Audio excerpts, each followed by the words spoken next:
हम लोग लोकतांत्रिक राजनीति बुक पढ़ रहे हैं, सिविक्स जिसका नाम है, या उसी का किताब का नाम दिया है आप में लोकतांत्रिक राजनीति भाग 2 यानी सिविक्स। इसका पहला चैप्टर हम लोगों ने पढ़ा था सत्ता की साझेदारी, और उसको कंप्लीट किए थे कल हम लोग। आज दूसरा चैप्टर है संघवाद। संघवाद क्या है या संघवाद किसे कहते हैं, इसको समझने के लिए हम लोग फिर से पहले जो चैप्टर में पढ़े हैं सत्ता की साझेदारी, उसके एग्जाम्पल बेल्जियम और श्रीलंका का, दोनों के एग्जाम्पल को हम अगर स्मरण करते हैं तो साझेदारी के द्वारा भी संघवाद को हम समझा सकते हैं। हमने कल भी कहा था कि लोकतंत्र में सत्ता की साझेदारी एक महत्वपूर्ण विषय होता है, और सत्ता की साझेदारी 2 रूप में करते हैं। रिलेशन पहला में पार्ट 1 में हम लोगों ने देखा था, एक क्षैतिज रूप में हम सत्ता की साझेदारी करते हैं, क्षैतिज, और एक ऊर्ध्वाधर। 2 रूपों में सत्ता की साझेदारी सरकार में की जाती है, एक क्षैतिज रूप में और एक ऊर्ध्वाधर रूप में। क्षैतिज रूप में हमने बताया था पार्ट 1 में कि इसके अंतर्गत कार्यपालिका, विधायिका और न्यायपालिका आता है।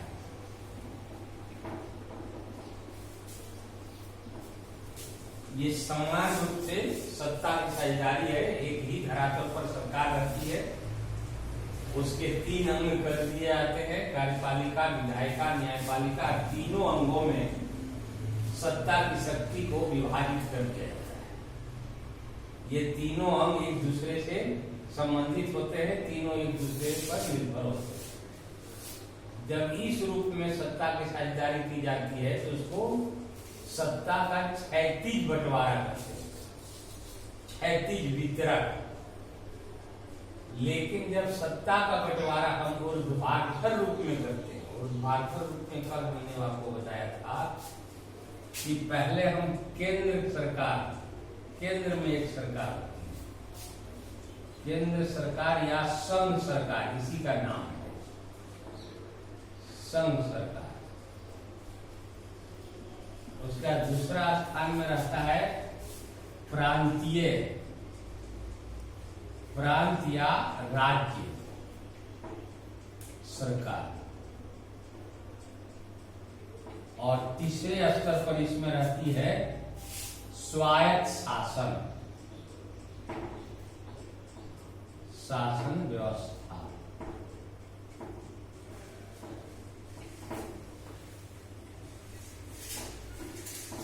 ये हम लोग पार्ट 1 इसी बुक के प्रथम चैप्टर में पढ़ा था हम लोगों ने कि सत्ता की साझेदारी के रूप में 2 रूप में सत्ता की साझेदारी सरकार में होती है, एक क्षैतिज सत्ता की साझेदारी और एक ऊर्ध्वाधर सत्ता की साझेदारी। एक ही धरातल पर सरकार के जब 3 भाग किए जाते हैं तो उसको हम क्षैतिज सत्ता का बंटवारा करते हैं। और जब सरकार विभिन्न स्तरों में काम करती है एक ही देश के अंदर, एक होती है केंद्र सरकार या संघ सरकार, दूसरा प्रांत सरकार या राज्य सरकार, और तीसरी व्यवस्था में स्वायत्त या शासन व्यवस्था, यानी कि 3 स्तर पर सरकार काम करती है। सबसे ऊपर ये हो गया केंद्र सरकार या संघ सरकार, उसके नीचे हो गया प्रांतीय सरकार या राज्य सरकार, और तीसरा हो गया उसके नीचे स्वायत्त शासन व्यवस्था। इस तरह से ऊपर से नीचे जब सत्ता की हम साझेदारी करते हैं, सत्ता का बंटवारा करते हैं, तो उसी को हम संघवाद कहते हैं।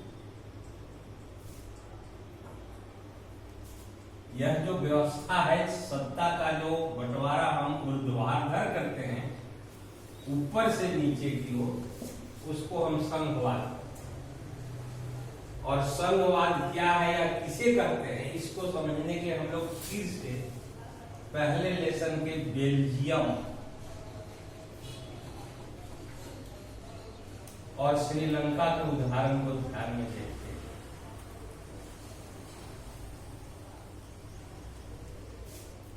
संघ सरकार का मतलब संघ में एक सरकार या केंद्र में एक सरकार और दूसरा सरकार प्रांत या राज्य में, तीसरा वो स्वायत्त शासन हो या न हो लेकिन केंद्र और राज्य में होना चाहिए। तो बेल्जियम की व्यवस्था में अगर हम चलते हैं तो हम देखते हैं कि बेल्जियम में दो क्षेत्र पहले से काम कर रहे थे, वेलोनिया और फ्लेमिश, दो क्षेत्र।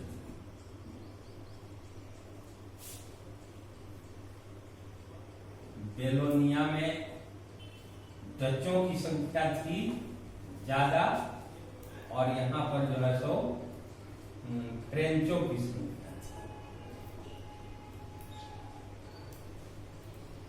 और ये दो क्षेत्र दो प्रांत के रूप में ये काम करते थे, अलग अलग रूप में,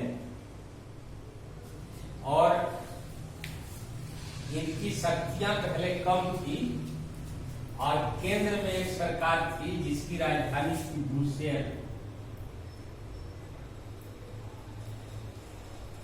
एक अलग सरकार थी केंद्र में, ब्रुसेल जिसकी राजधानी थी, इसको केंद्र सरकार या संघ सरकार, संघ। और ये दोनों प्रांतीय सरकार के रूप में थे, प्रांतीय सरकार के रूप में दोनों क्षेत्र, दो राज्य सरकार या प्रांतीय सरकार और एक केंद्र सरकार या संघ सरकार वहां पहले से काम कर रहा था, लेकिन फिर भी इसको हम संघीय ढांचा में पहले नहीं गिनते थे। यहाँ संघीय ढांचा प्राप्त हुआ 1993 को,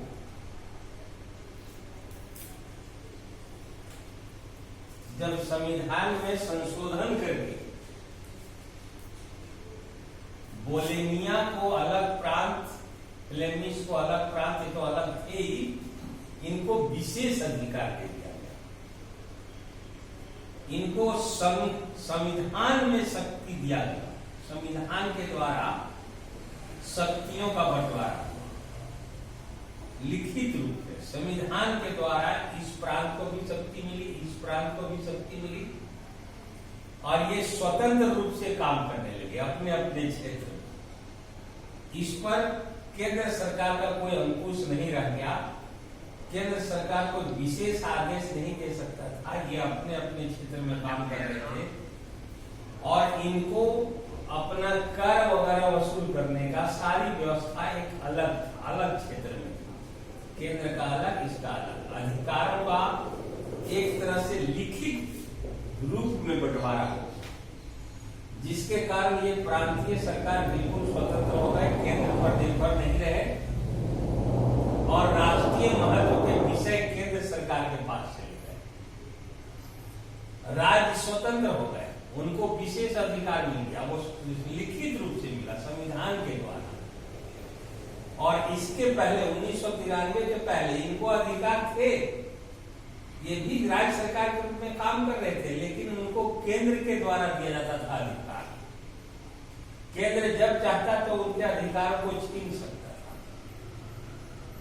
केंद्र उनको विशेष आदेश दे सकता था। तो ऐसी व्यवस्था जो थी 1993 के पहले, उसमें भी केंद्र सरकार और प्रांतीय सरकार थी, लेकिन ये एकात्मक सरकार के रूप में काम कर रहा था। इस व्यवस्था को हम कहते हैं एकात्मक सरकार।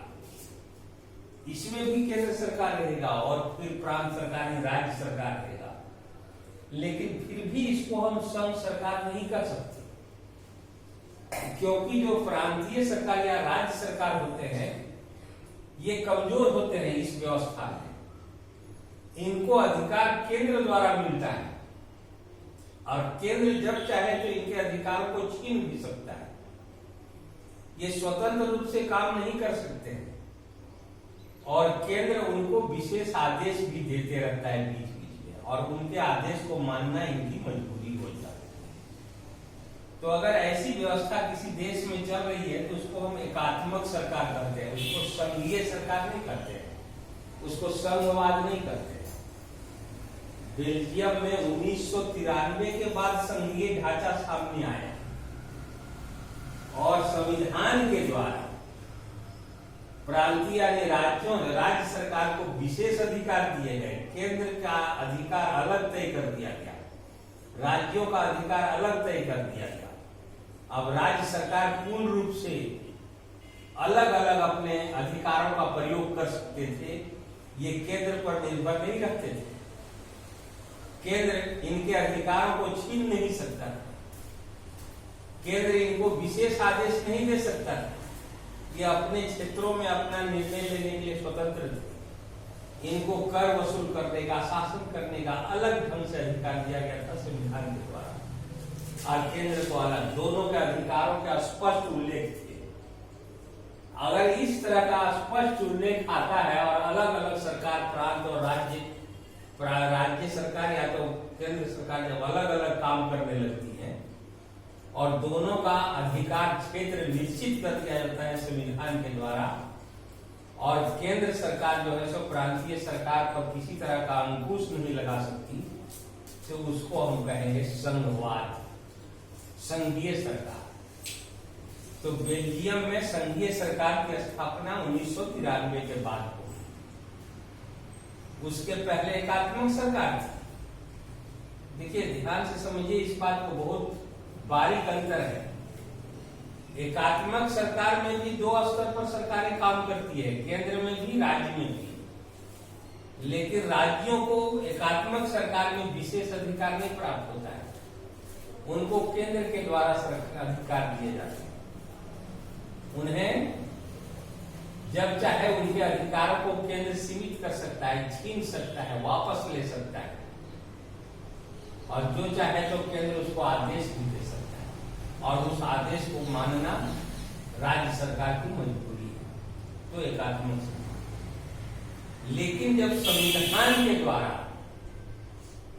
प्रांतीय सरकार को अलग अधिकार निश्चित कर दिए गए और केंद्र सरकार को अलग अधिकार निश्चित कर दिए गए, राष्ट्रीय विषय महत्व के विषय केंद्र सरकार को दे दिए गए, राज्य के महत्व के विषय को राज्यों को दे दिए गए और ये बिल्कुल स्वतंत्र रूप से काम करने लगेंगे। जब राज्य सरकार केंद्र सरकार पर निर्भर रहे बिना, तो उसको हम कहते हैं संघवाद। इसमें भी केंद्र सरकार राज्य एक साथ लेके चलते हैं, इसमें भी एक साथ चलते हैं, लेकिन ये प्रांत या राज्य सरकार यहाँ स्वतंत्र नहीं होती है, लेकिन संघवाद में ये स्वतंत्र हो जाते हैं। प्रांतीय और राज्य सरकार, उनको अपना विशेष अधिकार है जो संविधान द्वारा प्राप्त होता है, उसको केंद्र सरकार सीमित नहीं कर सकती। ये बेल्जियम की स्थिति थी। 1993 के बाद वो संघवाद बना, उसके पहले एकात्मक सरकार वहां थी। संघीय ढांचा 1993 के बाद। श्रीलंका की स्थिति देखते हैं तो हम लोग देखे हैं तो 1948 में श्रीलंका को स्वतंत्रता प्राप्त हुआ और लोकतंत्र की स्थापना 1948 में की गई। लेकिन यहाँ का जो जातीय व्यवस्था था दो तरह का, सिंहली और तमिल। इसके अलावा ईसाई वगैरह थे, वो तो माइनॉरिटी में थे, लेकिन मुख्य रूप से दो ही थी। यहाँ जैसे डच और फ्रेंच थे मुख्य रूप से, वैसे यहाँ सिंहली और तमिल थे। सिंहलियों की संख्या बहुत ज्यादा थी, 74%, तमिलों का 18%। जब लोकतंत्र की स्थापना हुई, चुनाव हुए, तो अधिकतर सीटें सिंहली जाति के राजनीतिक दल को प्राप्त हुआ और तमिलों को कम प्राप्त हुआ, नहीं के बराबर। और सिंहलियों ने क्या किया कि वहां पर अपनी भाषा को राजभाषा, अपने धर्म को राजधर्म, और सिंहलियों के लिए सरकारी नौकरियों आदि में आरक्षण कर दिया गया सीट। तमिलों का कोई ध्यान नहीं दिया गया, न तो इनके धर्म का, न भाषा का, न सरकारी नौकरियों में इनका कोई स्थान था। तो इस तरह से इनके अधिकारों का अनदेखा किया गया, इनके अधिकारों पर विशेष जोर दिया गया, जिसके कारण यहाँ जो संघीय ढांचा था वो एकात्मक रूप में कार्यरत हो गया। वहां केंद्र सरकार बिल्कुल मजबूत हो गई। केंद्र सरकार ज्यादा ताकतवर थी और जो प्रांतीय सरकार बने, सिंहली और तमिल बाहुल वाले, इनके अधिकार केंद्र सरकार द्वारा निश्चित किए गए और इनको कोई लिखित संविधान द्वारा अधिकार नहीं प्राप्त हुआ। केंद्र सरकार इनको अधिकार दी और जब चाहती थी तो अधिकार वापस ले सकती थी, और ये स्वतंत्र रूप से कार्य नहीं कर सकते थे। केंद्र सरकार के आदेशानुसार केंद्र सरकार के अधीन रहकर काम करते थे, जिसके कारण वहां एकात्मक सरकार की स्थापना हुई, जहां संघवाद आज भी नहीं। लोकतंत्र है यहाँ भी लोकतंत्र है, लेकिन यहाँ संघवाद की स्थापना आज तक नहीं हो पाई, 1948 के बाद आज तक।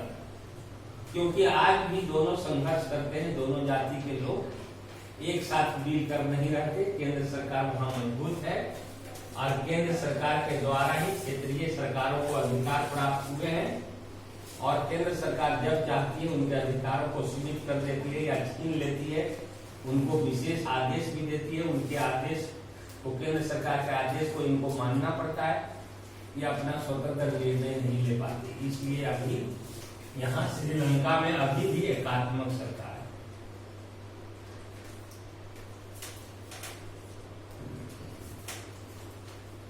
यहाँ राज्य सरकारें हैं, प्रांतीय सरकारें हैं, केंद्र सरकार भी, लेकिन फिर भी संघवाद नहीं है, संघीय ढांचा नहीं है।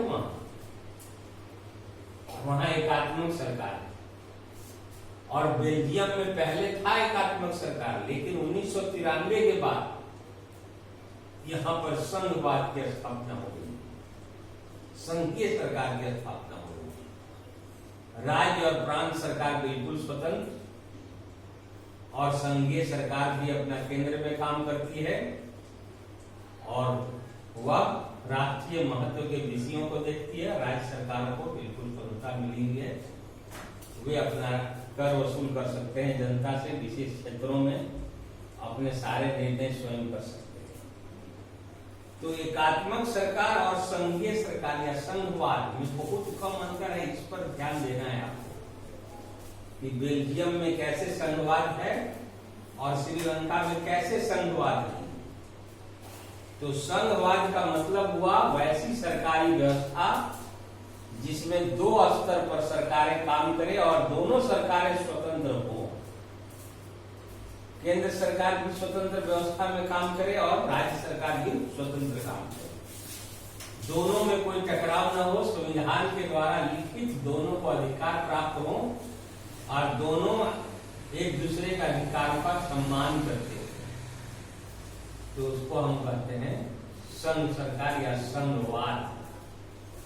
अब समझ में आ गया होगा कि बेल्जियम में कैसे संघवाद की स्थापना है और श्रीलंका में कैसे एकात्मक सरकार है। बेल्जियम में पहले एकात्मक सरकार थी, 1993 में यह संघवाद बना।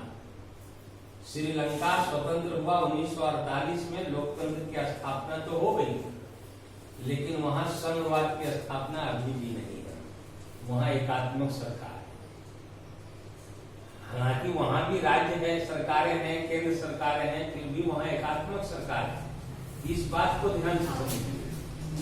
और यहाँ भी राज्य सरकार और केंद्र सरकार है, लेकिन एकात्मक सरकार अब नहीं है, यहाँ संघीय व्यवस्था है, संघ सरकार। दोनों जब सरकारें एक साथ काम करती है और दोनों सरकारों को अलग अलग स्पष्ट अधिकार प्राप्त होते हैं, दोनों स्वतंत्र रूप से अपने अपने क्षेत्र में में काम करती हैं तो इसको संघवाद कहते हैं। तो संघवाद का अर्थ आपको समझ में आ गया होगा कि संघवाद किसे कहते हैं, क्या है संघवाद। यही आपका टॉपिक था, संघवाद क्या है। संघवाद क्या है इसी को हमने समझाया कि हमने पहला लेसन में देखा था क्षैतिज और ऊर्ध्वाधर दो तरह से सत्ता का बंटवारा करते हैं। यह जो सत्ता का बंटवारा ऊर्ध्वाधर होता है इसी में संघवाद का अर्थ छुपा हुआ है, लेकिन उसमें विशेष अंतर है। एकात्मक सरकार और संघीय सरकार में अंतर है, ध्यान दीजिएगा इस बात से। 1993 से पहले बेल्जियम में एकात्मक सरकार थी, जबकि प्रांतीय सरकार और केंद्रीय सरकार वहां भी थी, लेकिन संघवाद नहीं, क्योंकि प्रांतीय सरकारों को केंद्र से अधिकार दिया जाता था। केंद्र जब चाहता तब उनके अधिकारों को वापस ले सकता था, उनके अधिकारों को सीमित कर सकता था, उन्हें विशेष ढंग से आदेश दे सकता था। इनको अपने मन से कुछ भी अपने क्षेत्र में करने में स्वतंत्रता नहीं थी। लेकिन 1993 के बाद संघवाद की स्थापना बेल्जियम में किया गया। इसमें संविधान के द्वारा दोनों सरकारों का, राज्य सरकार और केंद्र सरकार के अधिकारों को सुनिश्चित कर दिया गया, लिखित रूप से दिया गया, और दोनों सरकारें अपने अपने क्षेत्र में स्वतंत्र रूप से काम करने लगी। प्रांतीय सरकारें भी अपना स्वतंत्र काम कर रही थी और केंद्र सरकार भी।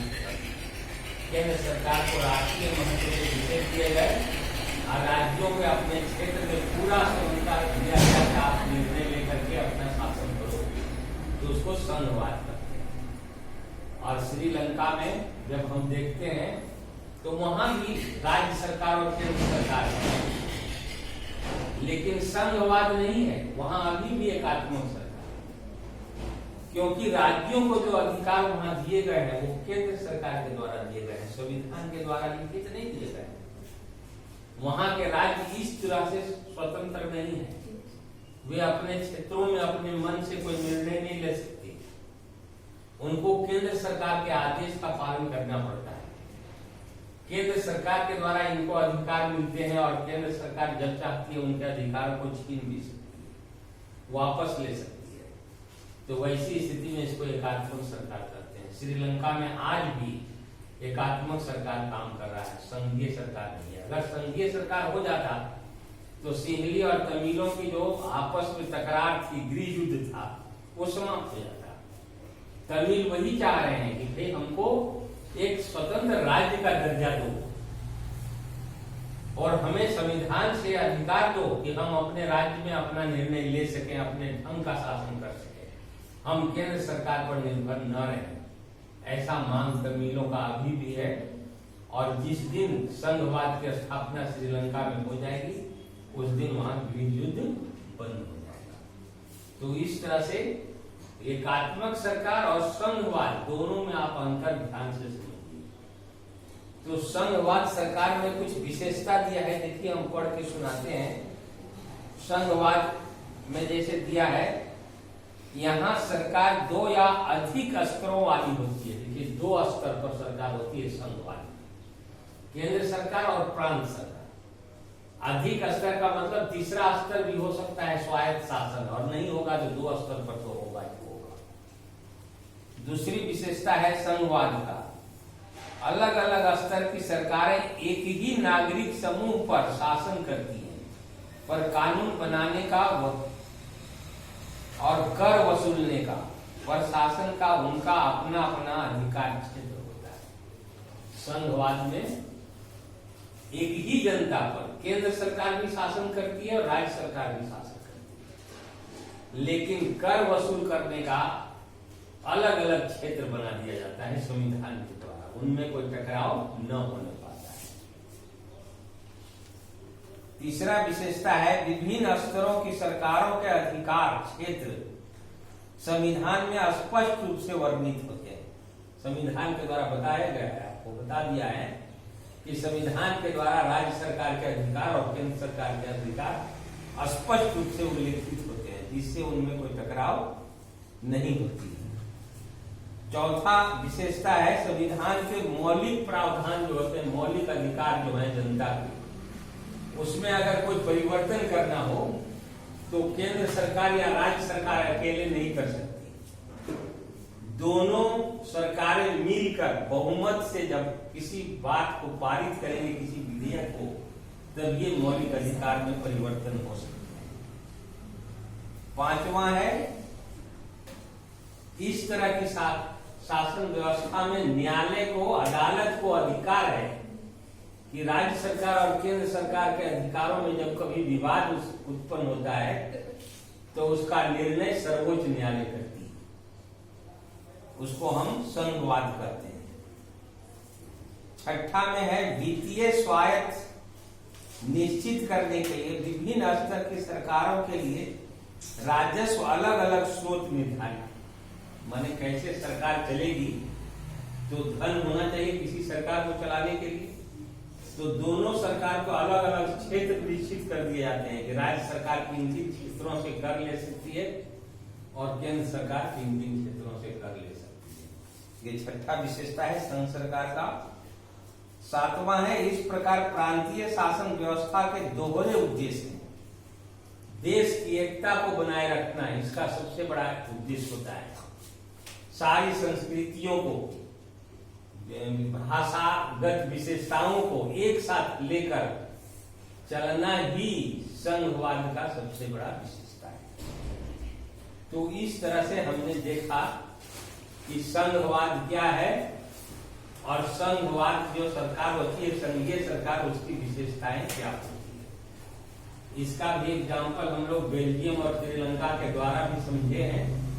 एकात्मक सरकार और संघीय सरकार में क्या अंतर है, ये भी हमने आपको बताया। और दोनों में आपको लगेगा कि राज्य सरकार वहां भी है, केंद्र सरकार दोनों में रहता है, लेकिन संघवाद किसी देश में ही रखते हैं। अब है कि जो अधिकार दिए जाते हैं, केंद्र और विभिन्न राज्य सरकारों के बीच जो सत्ता का बंटवारा है, हर संघीय सरकार में अलग अलग होता है। जैसे ये केंद्र है, ये राज्य, यहाँ पर भी ये केंद्र सरकार है, राज्य सरकार है। यहाँ पर जो सत्ता का बंटवारा होता है वो हर देश में एक ही तरह से नहीं होता है, एक ही विधि से नहीं होता है। वहां कई ढंग से सत्ता का बंटवारा हो सकता है। तो वह निर्भर करेगा कि वहां पर संघवाद की स्थापना कैसे की गई। संघवाद किन परिस्थितियों में स्थापित हुआ, यह तय करेगा कि केंद्र सरकार और राज्य सरकारों के बीच कैसा अधिकार होगा। संघवाद का निर्माण किस तरह से हुआ है, तो इसके लिए आपको यह तय करेगा कि संघवाद में कैसे सत्ता का बंटवारा हुआ है राज्य और केंद्रों के बीच में। कौन ज्यादा शक्तिशाली है, राज्य शक्तिशाली है कि केंद्र शक्तिशाली है। उसमें शक्तियों का बंटवारा किस आधार पर हुआ है, तो वह निर्णय करेगा कि उस देश में संघवाद की स्थापना किन परिस्थितियों में हुई है। यहां संघवाद की स्थापना किसी भी देश में दो तरह से होता है। एक तो होता है कि दो या दो से अधिक स्वतंत्र राज्य या देश जो पहले स्वतंत्र थे, अलग अलग थे, लेकिन वे दोनों एक साथ मिलकर, एक साथ रहकर संघवाद का निर्माण करते हैं। पहले अलग अलग देश थे, लेकिन अब दोनों मिलकर के एक साथ रह करके संघवाद की रचना करते हैं। तो वैसी स्थिति में जो अलग अलग देश थे, तो उनके अधिकार और कर्तव्य बहुत बड़े थे, पहले से बटे हुए थे, वो ज्यादा शक्तिशाली होते हैं। और जो केंद्र में सरकार बनती है वो कम शक्तिशाली होती है। अगर ऐसा किसी देश में संघवाद बना है कि दो या दो से अधिक स्वतंत्र राष्ट्र मिलकर संघवाद की स्थापना करते हैं, तो वैसे देशों में राज्य सरकारों को अधिकार ज्यादा होता है और उनके तुलना में संघीय सरकार कमजोर होती है। और दूसरे परिस्थिति में ऐसा होता है कि कोई देश बहुत बड़ा है और बड़े देश को भाषाई विशेषताओं के आधार पर, क्षेत्रीय विशेषताओं के आधार पर, शासन की सुविधा के आधार पर जब उसको हम बांटते हैं कई छोटे छोटे इकाइयों में, तो वहां पर जो है सो राज्य सरकार केंद्र सरकार के तुलना में थोड़ा कमजोर होती है, क्योंकि केंद्र के द्वारा ही उनको शक्तियां दी जाती है। भले ही संविधान में लिखित होता है, लेकिन केंद्र सरकार मजबूत रहती है और प्रांतीय सरकार कमजोर रहते हैं। इसके एग्जाम्पल है पहले ढंग का, इसमें दिया भी है आपकी किताब में, उदाहरण दिया है कि अमेरिका, संयुक्त राज्य अमेरिका, स्विट्जरलैंड और ऑस्ट्रेलिया। संयुक्त राज्य अमेरिका, स्विट्जरलैंड और ऑस्ट्रेलिया, देखिए ये तीन ऐसे देश हैं जो संघीय व्यवस्था में है। संघ सरकार यहां काम कर रही है, केंद्र सरकार और राज्य सरकार दोनों, लेकिन इसमें अलग अलग देश आकर के संघ का निर्माण किए। स्विट्जरलैंड भी अलग अलग देशों से मिलकर बना है, ऑस्ट्रेलिया भी अलग अलग देशों से मिलकर बना है। तो इन तीनों देशों में राज्य सरकारें ज्यादा मजबूत हैं, राज्य सरकारें ज्यादा मजबूत हैं और इसके तुलना में केंद्रीय सरकार थोड़ा कमजोर है, क्योंकि यहां पर जो संघवाद की स्थापना हुई है अलग अलग देशों के मिलने से हुई। संयुक्त राज्य अमेरिका में कई देश मिल करके एक देश बनाए हैं, स्विट्जरलैंड में भी कई देश मिलकर एक देश बनाए हैं, ऑस्ट्रेलिया में भी कई देश मिलकर एक देश बनाया है, और जिसके कारण जो देश थे पहले वो अब राज्य का काम करने लगे, और संघ में जो सरकार बनी, केंद्रीय सरकार जो बनी, वो राज्यों से उनको अधिकार दिया गया और केंद्र सरकार इन जगहों पर कमजोर है। लेकिन भारत को देखिए, आपके देश भारत में बेल्जियम जो यहां पर उदाहरण दिए हैं, भारत, बेल्जियम और स्पेन, तीन देश ऐसा एग्जाम्पल है जो इन देशों को बांटकर छोटे छोटे प्रांत बनाए गए। भारत में पहले एक था भारत, सारे राज्य उसी से बटे हैं। बेल्जियम में आप देखिए रहे, पहले एक देश था, बोलेनिया फ्लेमिश बना, फिर ब्रुसेल केंद्र बना, स्पेन में भी वही हाल। तो इन देशों में ये देश एक थे पहले, और इन्हीं से राज्यों का बंटवारा हुआ, छोटे छोटे राज्य बने। तो यहां पर केंद्र सरकार मजबूत है। इन देशों में केंद्र सरकार या संघ सरकार मजबूत स्थिति में रहती है और राज्य सरकार थोड़ा कमजोर रहती है, क्योंकि इनको अधिकार केंद्र से ही मिलते हैं। भले ही लिखित रूप से वर्णित हो जाता है संविधान में, लेकिन मूल रूप से केंद्र सरकार के द्वारा ही इनको अधिकार दिए जाते हैं। तो इस तरह की व्यवस्था में केंद्र सरकारें ज्यादा मजबूत और राज्य सरकारें थोड़ा कमजोर रहती है, और इस तरह की व्यवस्था में केंद्र सरकार कमजोर हो जाती है, राज्य सरकारें मजबूत हो जाती है। तो संघवाद में राज्यों और केंद्र के बीच जो शक्ति का बंटवारा होता है, सत्ता का बंटवारा होता है, वह निर्भर करता है कि वहां संघवाद की स्थापना किस आधार पर की गई। दो अलग अलग स्वतंत्र राष्ट्रों को मिलाकर संघवाद का स्थापना हुआ, या एक ही राज्य को कई भागों में बांट करके संघवाद का स्थापना हुआ। इसी बात पर निर्भर करेगा कि वहां सत्ता का बंटवारा किस तरह से है, कौन सरकार मजबूत है, राज्य सरकार मजबूत है कि केंद्र सरकार मजबूत है। ये समझ में आ गया। तो इस तरह से आज हम लोग संघवाद पढ़े। संघवाद क्या है, संघवाद की विशेषताएं क्या है, और संघवाद में कैसे सत्ता का बंटवारा होता है और कौन सरकारें ज्यादा मजबूत होती है, ये भी हम लोगों ने देखा। साथ में देखा कि संघवाद में दो तरह की व्यवस्था चलती है, एकात्मक सरकार और संघीय सरकार। किसी देश में संघीय सरकार की व्यवस्था हो सकती है, एकात्मक सरकार की व्यवस्था हो सकती है, और जो संघीय सरकारें होती हैं जो स्तर पर, उनके बीच सत्ता का बंटवारा इस बात पर निर्भर करता है कि उनका गठन किस आधार पर हुआ। राष्ट्रों, दो या दो से अधिक राष्ट्रों के मिलने से संघवाद बना, या एक ही राष्ट्र के कई टुकड़े होने से संघवाद बना। तो दो या दो से अधिक राष्ट्रों के मिलने से जो संघवाद बना है उसका उदाहरण है संयुक्त राज्य अमेरिका, स्विट्जरलैंड, ऑस्ट्रेलिया। इसमें कई देश मिल करके संघ सरकार का व्यवस्था किए हैं। तो ऐसी अवस्था में राज्य सरकारें ज्यादा ताकतवर होती हैं और केंद्रीय सरकार कमजोर हो जाती है। लेकिन भारत, बेल्जियम और स्पेन ये देश थे, बड़े देश थे, और इनको भाषा के आधार पर, क्षेत्रीयता के आधार पर, संस्कृति के आधार पर, प्राकृतिक बनावट के आधार पर, शासन की सुविधा के आधार पर कई राज्यों में बांटा गया। वैसी स्थिति में यहाँ पर केंद्र सरकार मजबूत होती है इन देशों में, और राज्य सरकारें कमजोर होती है। इस प्रकार सत्ता का बंटवारा इस बात पर निर्भर करता है कि वहां संघवाद कैसे निर्मित हुआ है, कैसे बना है संघवाद, संघवाद का निर्माण कैसे हुआ। तो यहीं तक आज हम रहते हैं। उसके बाद कल हम लोग अगले टॉपिक में, इसी लेसन में चलेंगे, भारत में संघीय व्यवस्था। हालांकि संघीय व्यवस्था भारत में इसी से स्पष्ट हो चुका है, लेकिन फिर भी थोड़ा बताएंगे आगे तक।